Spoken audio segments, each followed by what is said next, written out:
nauzubillah ya, misalkan anak pertama saya nikah sama adiknya sepersusuan gitu, akhirnya gimana tuh Ustadz? Misalkan udah nikah gitu, jangan saya deh amit-amit, astagfirullahaladzim. Misalkan yang lain, kalau ada yang ternyata nikah sama sepersusuannya, itu hukumnya seperti apa Ustadz? Batal apa gimana?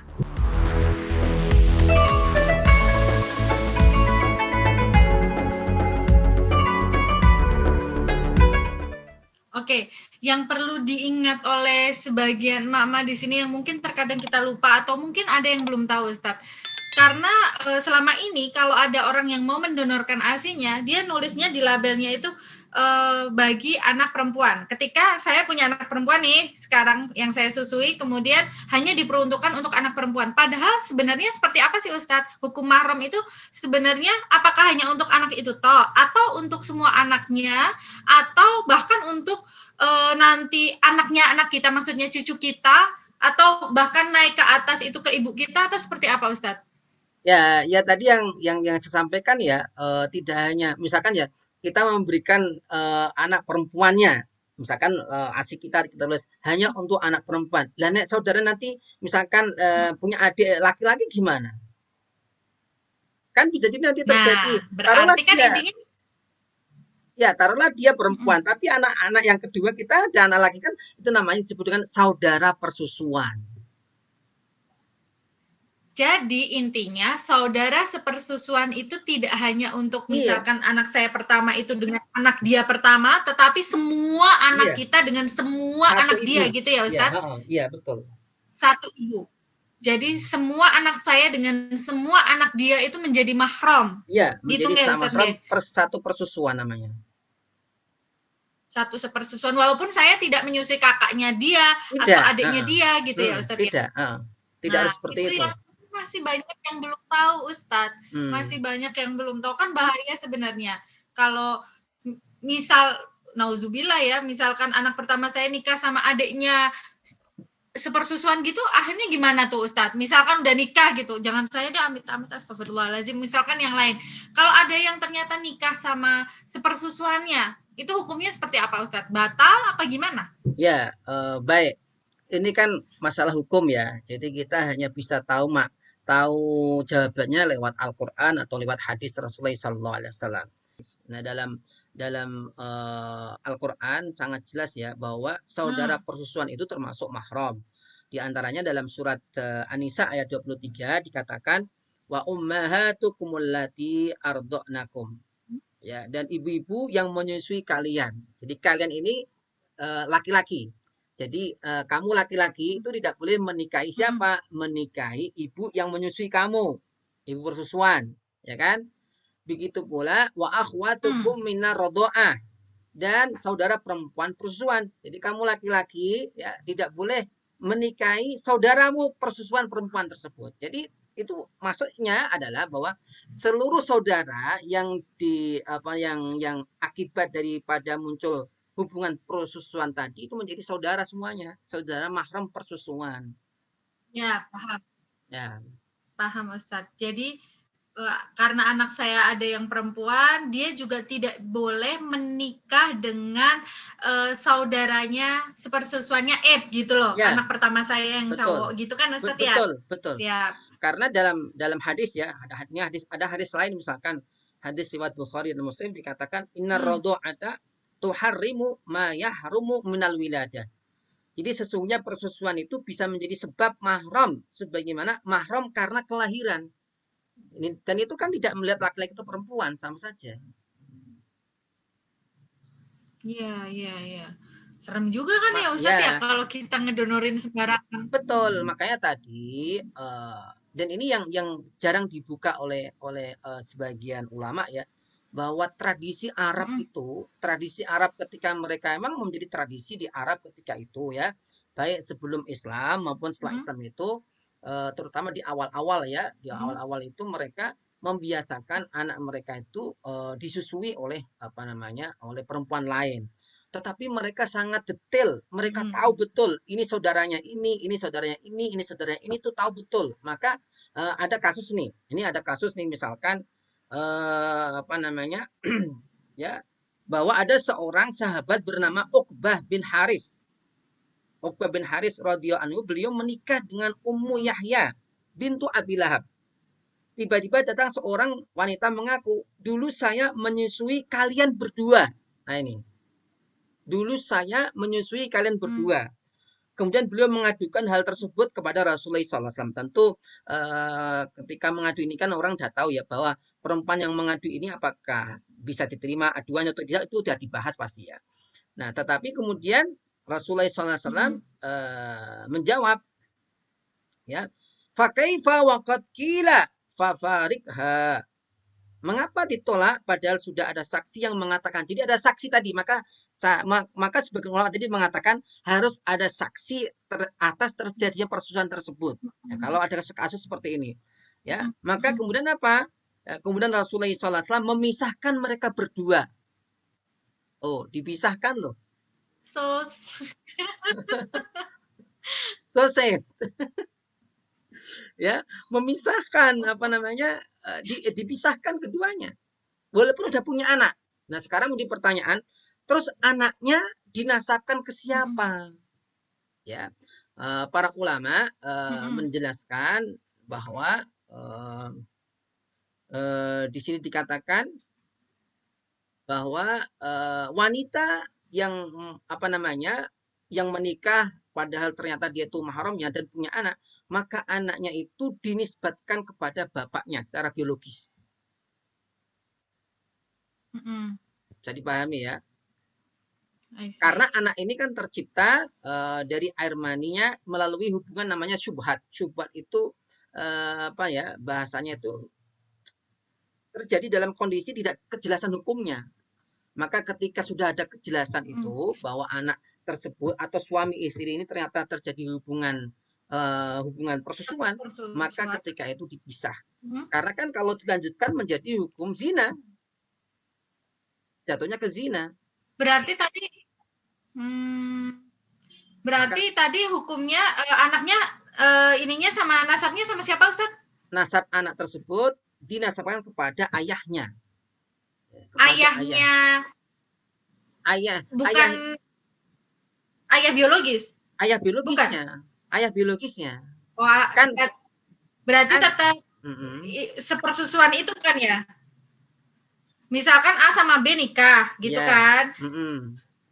Ya. Nah, kemudian ternyata mereka sepersusuan. Berarti nasabnya tetap ke A ini kan, bukan orang tuanya, bukan kakeknya gitu kan? Bukan. Kepada bapaknya itu, kepada bapaknya ini. Iya. Jadi pahami ya. Nah, kembali lagi artinya apa? Memang pernah saya juga mendapatkan kasus semacam itu. Ya ditanya seperti itu juga. Ustadz gimana ini? Sudah punya anak banyak tuh gimana? Aduh, tapi baru ketahuan dan ada saksi. Nah, kalau sekarang ini kan pendapat para ulama ya. Pendapat para ulama seperti itu ya. Kalau sekarang ini saya kira di antara saksi itu ada dibutuhkan semacam misalkan ya cek DNA. Ya, dicek DNA-nya. Karena apa? Ya karena kalau ada orang tiba-tiba mengatakan, tadi kan kita nggak tahu, ini kan di zaman Rasulullah mereka masih jujur, ya enggak? Ya kan masih jujur di zaman Rasulullah itu. Orang wanita ngomong menjadi saksi bahwa kalian berdua ini dulunya itu saya susuin. Jadi ada saudara persusuan ini, gimana ini? Nah, gitu. Nah, kemudian maka diputuskan oleh Rasulullah untuk dipisah. Nah, sekarang ini gimana nih? Kan ada orang usil kadang itu kan, merasa dia sukses kemudian ngaku-ngaku saudara persusuan. Ya, misalkan kita nggak tahu zaman sekarang ya. Maka di antara persaksian itu yang bisa kita rujuk misalkan adalah dengan tes DNA. Supaya memastikan bisa ya? enggak, iya, bisa enggak itu dia itu apa namanya terkait dengan itu atau enggak itu. Karena untuk menjaga ini Allahu a'lam bishawab. Nah, berarti se-rigid itu ya Islam mengatur tentang saudara sepersusuan, tentang anak sepersusuan. Nah, kemudian bagaimana pendapatnya Ustadz Hasan sendiri dengan Bang Asi? Jadi, ini tuh ada fenomena terutama di rumah sakit pendidikan. Ada sih, sudah ada tapi belum banyak. Belum banyak rumah sakit pendidikan yang menerapkan ini. Ada namanya Bank ASI. Bank ASI itu barang siapa ibu yang mau mendonorkan ASI-nya, yang berlebih bisa dikasih ke rumah sakit tersebut gitu. Ya. Kemudian mereka tuh udah kayak kayak punya stok kulkas gudang tersendiri yang itu isinya banyak ASI dan itu biasanya dikasih ke anak-anak di NICU atau anak-anak yang memang mereka lahir prematur atau ibu-ibu yang mereka melahirkan tapi belum bisa langsung menyusui, misalkan kondisi khusus seperti saya kemarin karena saya harus masuk ICU karena jantung saya. Nah, itu menurut Ustadz Hasan seperti apa? Itu kan benar-benar menurut saya itu darurat banget gitu. Karena anaknya prematur, kayak gitu Ustadz. Tapi kita Ya, nggak tahu nih dia siapa gitu. ya. Pripun Ustadz? Eh, Sebelum saya jawab, itu dicampur ya susunya itu, ya? Jadi satu tabung itu tuh gimana? Kalau campur nggak boleh karena itu akan merusak kandungan ASI. Tapi Oh, ya per botol Ustaz, per botol hmm, gitu. oke. Bahkan ASI untuk misalkan saya pribadi gitu ya, ini edukasi juga untuk ibu-ibu yang lain ya. Kita nggak boleh mencampur ASI kalau itu lebih dari 24 jam. Karena itu akan merusak kandungan ASI. Jadi harus beda botol gitu. Jadi otomatis itu akan berbeda botolnya, tapi itu ada di bank ASI. Dari siapa kita nggak tahu gitu Ustadz. Pripun Ustadz? Baik, mungkin perlu diperjelas juga ya, apa namanya, kondisi Bank ASI itu. Para ulama pun memang berbeda pendapat. Ada yang membolehkan, ada yang tidak membolehkan.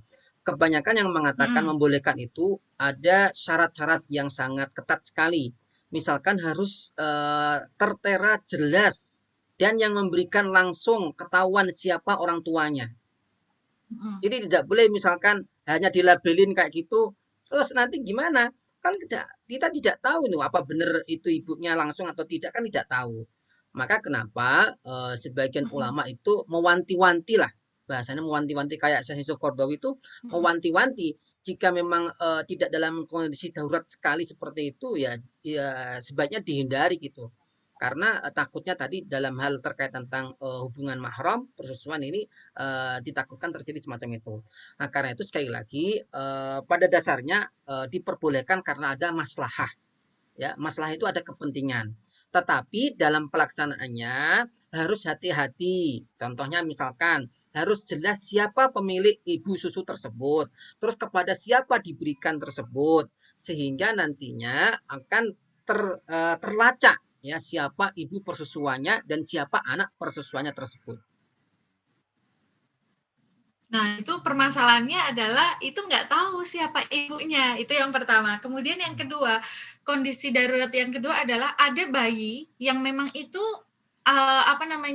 tidak tahan dengan susu formula. Jadi saya Ya. pernah ngasih ASI karena memang dia itu benar-benar anaknya pencernaannya nggak tahan dengan susu formula. Karena kan memang ada alergi dan lain sebagainya. Saya kurang tahu masalah itu. Sampai dia itu harus masuk NICU karena apa sih tulang hidungnya itu rusak karena ya itulah medis lah, tindakan medis sekali. Itu seperti apa tuh Ustadz? Maksudnya saya tuh anak Ya, kedua saya ini akhirnya saya nggak kasih kasih perah ke yang lain. ya, sebenarnya tadi kan hukum awalnya kan kita diperbolehkan ya memberi pada orang lain.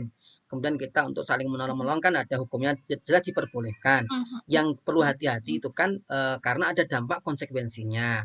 Nah, karena itu kenapa tadi kita sampaikan harus ada catatan yang jelas antara ibu persusuannya dan anak persusuannya.